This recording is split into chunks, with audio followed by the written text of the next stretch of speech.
جائے گا۔ سیدہ کی زندگی ذرا ملاحظہ کرو کہ سیدہ کی سیرت کیسی تھی۔ زہد و تقوی بے مثال تھا۔ سیدہ جیسی کوئی عورت نظر نہیں آتی زمانے کے اندر۔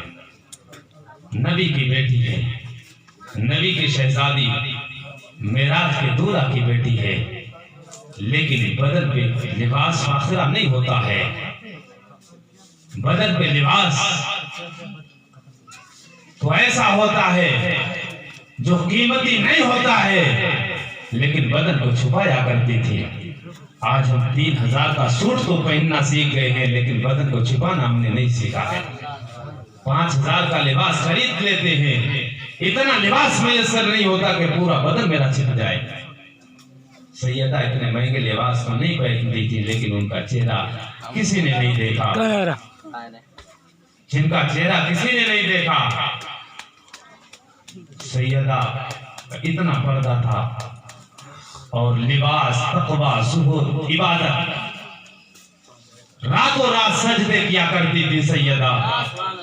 مصلے بچھایا کرتی ہے، سجدوں میں پڑ جاتی ہے اور دعائیں مانگا کرتی ہے۔ رب کی بارگاہ میں کہتی ہے، مولا رب کریم تو اپنی فاطمہ کے لیے ایک رات کو ایسی بنا دے جس میں فاطمہ دل کھول کر سجدے کرے۔ بنا تو صحیح، تم نے کتنی عبادتیں کی ہیں، کتنا سیدہ کے نقش قدم پر چل رہی ہو، سیدہ کے کتنے طریقے پر چل رہی ہو۔ میرے نبی اور ہم سب کی امی، نبی کی شریک حیات جناب حضرت خدیجہ الکبریٰ رضی اللہ تعالیٰ عنہ بیان کرتی ہے، ایک شادی کی دعوت، توجہ کرنا، ایک شادی کی دعوت ہوئی۔ جیسے ہی دعوت ہوئی نا تو میں تیار ہونے لگی۔ میں تیار ہوئی، میں نے اپنی شہزادی اپنی بیٹی سے کہا، فاطمہ تمہیں تیار ہونا ہے، چلو ایک شادی کی تقریب میں چلیں گے، شادی کی محفل میں جانا ہے۔ سیدہ فاطمہ تیار ہونے لگ جاتی ہے۔ تیار ہونے میں کیا تھا، سیدہ تو وضو کرتی تھی، تیار ہو جایا کرتی تھی۔ جن کے چہرے پر نورانیت برسا کرتی تھی، انہیں تیاری کی کوئی ضرورت نہیں ہے، بس ضروری سامان لینا ہے۔ سیدہ خدیجہ نے جیسے ہی کہا ہے، بیٹی تیار ہو جاؤ، سیدہ تیار ہونے لگتی ہے۔ سیدہ جیسے ہی تیار ہوئی، تیار ہونے کے بعد سیدہ خدیجہ نے اپنی بیٹی کی انگلی پکڑی ہے اور چل دی ہے اسی محفل کی طرف جہاں پر شادی ہے۔ وہاں پر پہنچنے کے بعد سیدہ فاطمہ دیکھتی ہے طرح طرح کی بیٹیاں آئی ہوئی ہے، طرح طرح کی بیٹیاں اور شہزادیاں آئی ہوئی ہے، حاکموں کی بیٹیاں بھی ہے، امیروں کی شہزادیاں بھی ہے، دولت والوں کی بیٹیاں بھی ہے۔ ان بیٹیوں کو سیدہ دیکھنے لگ جاتی ہے، وہ دنیا کے زیور پہنے ہوئے ہیں، وہ پورا مال پہنے ہوئے ہیں، فاخرہ لباس پہن کر اس تقریب میں حاضر ہوتی ہے۔ سیدہ خدیجہ جب یہ دیکھتی ہے،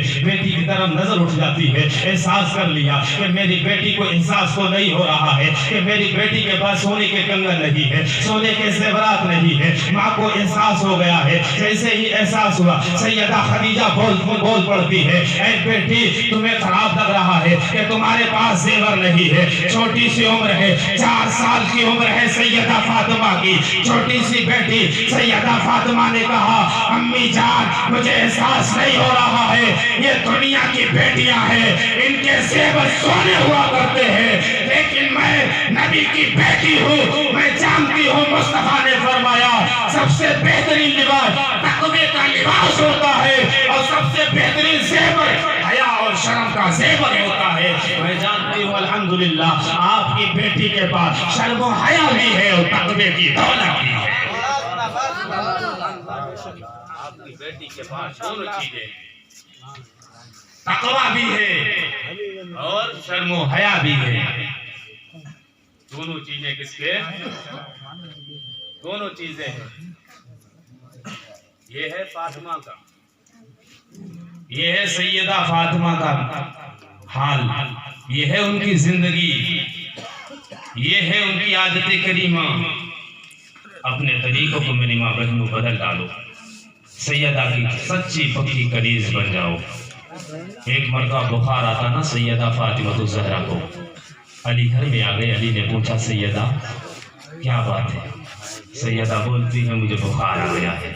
علی فرماتے ہیں उसी बेचैनी में मैं भी सोता नहीं, और सैयदा की भी आंख नहीं लगती है। फातिमा भी जागती रही, जागते जागते एक वक्त गुजर गया है, कई घंटे गुजर गए, उसके बाद कहीं जाकर आंख लग जाती है। जैसे ही सोती है, सोकर क्या देखते हैं, हजरत अली फरमाते हैं जब मैं सुबह के वक्त मस्जिद के मीनारों से ये आवाज आने लगी, अल्लाह अकबर की सदाएं बुलंद होने लगी, जब मेरे कान में मौजिन की आवाज पड़ी है, मैं बेदार हो गया। बेदार होने के बाद जैसे ही देखा है सैयदा वुजू कर रही है, ठंडे ठंडे पानी से सैयदा वुजू करती जा रही है। बुखार का आलम ये है कि सैयदा उठी है, उठने के बाद वुजू करने लग जाती है, मुसल्ला बिछा दिया है, नमाज के लिए खड़ी हो जाती है। हजरत अली फरमाते हैं मैं मस्जिद की तरफ निकल लिया हूँ, मैं नमाज पढ़ के जैसे ही वापस आया क्या देखता हूँ, सैयदा नमाज पढ़कर फारिग हो चुकी है और अब चक्की पीसना शुरू कर दिया। हजरत अली फरमाते हैं जब मैं घर में दाखिल हुआ और सैयदा को चक्की पीसते हुए देखा,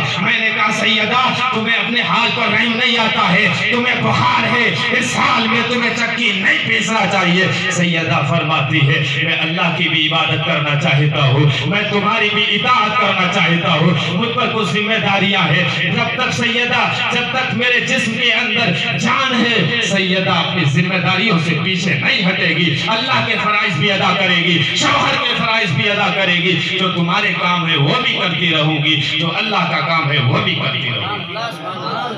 वो भी करती है। जिनका आंचल ना देखा मोह महम ने, उस निदाए नज़ाहत पे लाखों सलाम। जिनके आंचल को कभी देखा नहीं गया वो सैयदा फातिमा है, जिनके दुपट्टे को आसमान ने नहीं देखा, चांद सूरज ने नहीं देखा, दुनिया के किसी गैर महरम मर्द ने नहीं देखा, उनके आंचल को ऐसी बेमिसाल जिंदगी नबी की बेटी ने गुजारी है। नबी की बेटी थी, नबी की बेटी बेटी होती है, हमारी तुम्हारी बेटियों की क्या औकात। नबी की बेटी की कोई मिसाल नहीं है, और उन्हें अल्लाह ने खातूने जन्नती औरतों का सरदार भी बनाया है। बेटियों की वजह से कभी कभी इज्जतें ऐसी मिला करती है, और कभी कभी ये हमारे लिए जरिए निजात और बख्शिश का सामान बन जाया। करो तो अपनी बेटियों की इज्जत, करो तो बेटियों से प्यार, करो तो बेटियों से इज्जत उल्फत, फिर देखो कैसी रहमतें तुम्हारे घर में बरसने लग जाती। एक मर्तबा मेरे नबी की शहजादी मक्का की गलियों में चलते चलते आ रही थी। अबू जहल से कोई बात होती है तो अबू जहल ने मेरे नबी के शहजादी के रुखसार पर थप्पड़ मार दिया। अल्लाह नबी की बेटी है, कौनैन की शहजादी, ताजदार अंबिया की बेटी है, खातूने जन्नत है, जन्नती औरतों की सरदार है, छोटी सी है। अबू जहल से कोई बात क्या हुई, नबी के बारे में उल्टा सीधा हर वक्त बोलना, और फातिमा को कभी बर्दाश्त नहीं होता है, किसी बेटी को बर्दाश्त नहीं होता है। और फिर फातिमा के कहने क्या, नबी की बेटी के कहने क्या, तुम्हारी और हमारी बेटियों को बर्दाश्त नहीं होगा अगर तुम्हारे बारे में कोई कुछ कहे। तो अबू जहल से बात हुई ना तो उसने थप्पड़ मार दिया। बताओ, नूर वाले रुखसार पर अबू जहल ने थप्पड़ मारा। सैयदा रोने लगी, रोते रोते अपने घर के दरवाजे की तरफ चल दी। मुस्तफ़ा की बारगाह में हाजिर हुई, मेराज के दूल्हा के पास हाजिर हुई। बाबा जान के पास जैसे ही हाजिर हुई ना, बाबा जान ने देखा सैयदा के आंखों में आंसू है, तड़प जाते हैं, पूछने लगे ऐ सैयदा बता तो जरा सही क्या मामला है, तुम्हारी आंखों में आंसू क्यों है। सैयदा कहने लगती है बाबा जान क्या बताओ, मैं आ रही थी, अबू जहल ने मुझे मारा है, इसलिए मेरे दर्द हो रहा है, उस बेचैनी के आलम में मेरी आंखों से आंसू निकले जा रहे हैं। नबी ने इतना सुना है, आप को रोने लग जाते हैं। आपने कहा जाओ अबू सुफियान के पास चले जाओ, अबू सुफियान से कहना कि अबू जहल ने मेरे थप्पड़ मारा है, अबू जहल ने मेरे थप्पड़ मारा है। नबी ने कहा फातिमा जाओ तो जरा सही अबू सुफियान से कहना और उसकी शिकायत करना कि अबू जहल ने मेरे थप्पड़ मारा है। सैयदा चलने लगती है, चलते चलते अबू सुफियान के दरवाजे पर दस्तक दिया है। दस्तक देने के बाद अंदर से आवाज आती है, कौन है? कहा कौनैन के शहजादी हो, नबी की बेटी हो, मोहम्मद की बेटी फातिमा हाजिर हुई हो। कहा बेटी किस लिए आई हो? कहा दरवाजा खोलो तो जरा सही। दरवाजा खोला गया, अबू सुफियान निकल कर आते हैं। नबी की बेटी कहती है, नबी की बेटी से पूछा बेटी किस लिए आई हो? कहा जानते हो आज अबू जहल ने मेरे थप्पड़ मारा है, उसकी शिकायत करने के लिए आई हूँ आपके पास, आप उससे कुछ कहे ना। अबू सुफियान ने कहा बेटी मेरे साथ चलो। अबू सुफियान ने नबी की शहजादी नबी की बेटी का हाथ पकड़ा है, हाथ पकड़कर चल देते हैं। चलते चलते अबू जहल के दरवाजे पर जैसे ही पहुंचे हैं, अबू जहल के दरवाजे पर दस्तक दिया है। अंदर से आवाज आती है, कौन है? बोलते अबू सुफियान है। अंदर से दरवाजा खोला गया, अबू जहल निकल कर बाहर आता है। जैसे ही निकल कर बाहर आया है, आने के बाद देखता है अबू सुफियान है, उनके साथ में नबी की बेटी है, नबी की शहजादी है। अभी अबू सुफियान ईमान नहीं लाए हैं, इस्लाम में दाखिल नहीं हुए, अभी काफिर है, कुफार की जमात का साथ दे रहे हैं। अबू जहल के साथ में थे, लेकिन नबी ने कहा जाओ अबू सुफियान के पास फातिमा चली जाओ, अबू जहल की शिकायत अबू सुफियान से करना है। अबू सुफियान को जब लिया है, नबी की शहजादी पहुंचती है और पहुंचने के बाद जब दरवाजे पर पहुंची है, अबू जहल निकल कर आता है। अबू जहल से अबू सुफियान ने कहा तूने इसके हाथ क्यों बच्ची के मारा है? अबू जहल कहने लगा मैंने इसलिए मारा है। उसने वजह बयान कर दी। अबू जहल से अबू सुफियान ने कहा है तुझे शर्म नहीं आती है? एक नन्ही मुन्नी बच्ची को तू मारता है। तेरे मर्दों से अगर तू बहादुरों से मुकाबला करना तब तेरी बहादुरी मानी जाएगी, छोटी बच्ची को मारता है। हया नहीं आती है, शर्म नहीं आती है? मेरी नबी की बेटी का हाथ, मेरी नबी की बेटी को अबू सुफियान ने कहा ए बेटी, ए नबी की बेटी, अपना हाथ भी अबू जहल के मारो, जैसे इसने तेरे मारा है ऐसे ही तू भी इसके मार, अभी मेरे सामने मार। नबी की बेटी कहती है वो इसका किरदार था, ये मेरा किरदार है, मैं इसे माफ कर देती हूँ, मैं हाथ मारने वालों में ना होंगी। इतना कहना था। अबू सुफियान कहते हैं देख तुझे शर्म नहीं आती है, तेरा किरदार तो इतना घिनौना है, तेरा किरदार तो कितना बेगैरत है, तुझे गैरत नहीं आती है, तुझे हया नहीं आती है। वो नन्ही मुन्नी बच्ची है जो तुझे माफ कर रही है, तुझे माफ कर दिया उस बेटी ने। फिर क्या होता है, अबू सुफियान ने बेटी का हाथ पकड़ा है और हाथ पकड़कर और ऐसे मारना शुरू कर दिया अबू जहल के। एक थप्पड़ मारा है, फातिमा का चेहरा मुस्कुराने लग जाता है, फातिमा मुस्कुराने लगती है। लौट कर आती है बाबा जान की बारगाह में, नबी की दरबार में जैसे ही हाजिर हुई है, मुस्तफा ने देखा फातिमा मुस्कुरा रही है। मामला क्या है फातिमा, क्या मामला है? फातिमा कहती है मैंने उसे माफ भी कर दिया है और बदला भी ले लिया है। कहा क्या मामला हुआ? कहा अबू सुफियान में मुझे लेकर गए थे, मैंने बदला ले लिया है। अल्लाह के नबी ने इतना सुनना था, अल्लाह के नबी ने हाथ उठा दिए आसमानों की तरफ। मुस्तफा जिसके लिए दुआएं कर दे, मुस्तफा की दुआएं रद्द नहीं की जाती है। नबी दुआ कर दे, दुआएं टाली नहीं जाती है। नबी ने हाथ उठा दिए हैं, जैसे नबी के हाथ उठाना थे, मुस्तफा फरमाते हैं रब्बे करीम तू जानता है मेरी बेटी की इज्जत को बचाने वाला कोई और नहीं, मक्का का रहने वाला अबू सुफियान है।